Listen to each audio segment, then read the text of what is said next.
Witajcie, jest środek lata, na dworze 35 stopni, a mnie przyszła ochota, żeby zrobić coś takiego dla przyjemności.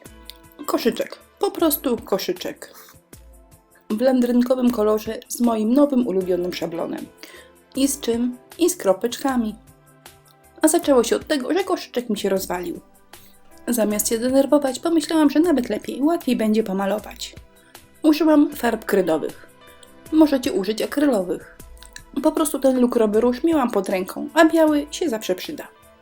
Farby kredowe to taki produkt dla leniwych, wystarczy pomalować raz. Kryją grubo i dokładnie. I można je szlifować. Więc starłam biały, żeby mi ten różek leciutko spod spodu wylazł. To mogłam zrobić na końcu, ale zrobiłam właśnie teraz. Trochę wody, farba akrylowa i pędzelek skośny. Na czubek trochę farby i podkreśliłam zetknięcie kolorów. Czy tak trzeba? Oczywiście, że nie. Po prostu ja tak lubię.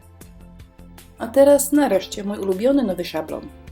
Do kupienia tylko na Inspirello, bo to nasz projekt. I tymczasowy klej do szablonów. Produkt idealny dla tych, którzy z szablonami sobie nie radzą. Lekko psikamy, suszymy kilkanaście sekund i nasz szablon lepi się przepięknie do wszystkiego.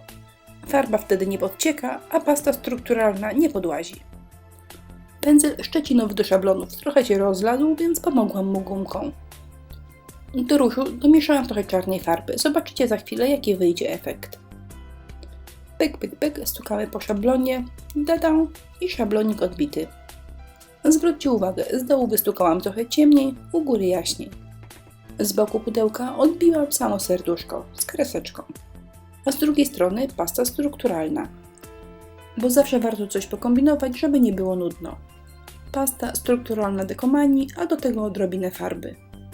Odrobinę, żeby nie było nudno. Szablon się lepi i jeszcze jakiś czas będzie lepiący, bo nie tak łatwo jest zmyć klej tymczasowy.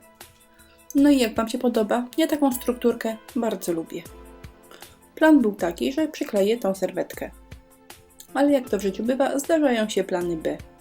Nieśmiertelne różyczki pasowały lepiej. Niestety one pasują zawsze i wszędzie. Ale tym razem, żeby nie było nudno, powycinałam kwiatki. Najpierw wycinam, a potem rozdzielam, zostawiając górną warstwę serwetki. Przyklejam na klej do decoupage. Wzór jest pstrokaty. Róże nachodzą na siebie, ale myślę, że nie wygląda to źle. Przyklejam i taki szlaczek dolny poleci naokoło koszyczka. Jak coś wyszło kiepsko, to doklejam listek. No cóż, średnio starałam się przy wycinaniu róż, więc będę je musiała pocieniować. Lenistwo nie popłaca, bo taka praca także nie wyglądałaby źle. Po całkowitym wyschnięciu kleju mogę obpiłować niepotrzebne części serwetki. Początkującym przypominam, że zawsze ciągniemy papierem ściernym z góry w dół.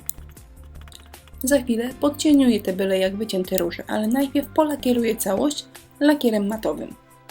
Te różyczki wcale nie są różowo-szare. Ich szarość jest złamana zielenią, więc żeby wszystko pasowało, wyprodukowałam podobny kolor. I teraz znów skośny pędzelek, końcówkę maczamy w farbie, rozcieńczamy wodą i objeżdżamy naokoło różyczki. A jak coś wyjdzie nie halo, na przykład za ciemne, to możemy to rozmazać gąbeczką. Chyba dobrze byłoby już skończyć, żeby nie przepaprać, więc dorobiła przew, kropeczki i już wystarczy. Nie, jeszcze mój ulubiony szablonik, handmade. Do kupienia tylko w sklepie inspirello.pl. Ten szablon też kiedyś popsikałam klejem tymczasowym, ciągle się lepi. Klej można zmyć bez problemu gorącą wodą. Szablon gotowy i koszyczek też. Moje lukrowane letnie cudo wygląda w końcu tak. Pracy mało, filozofii wcale. Myślę, że każdy początkujący da sobie radę. A ja zapraszam do naszego sklepiku oraz na inspirello.pl.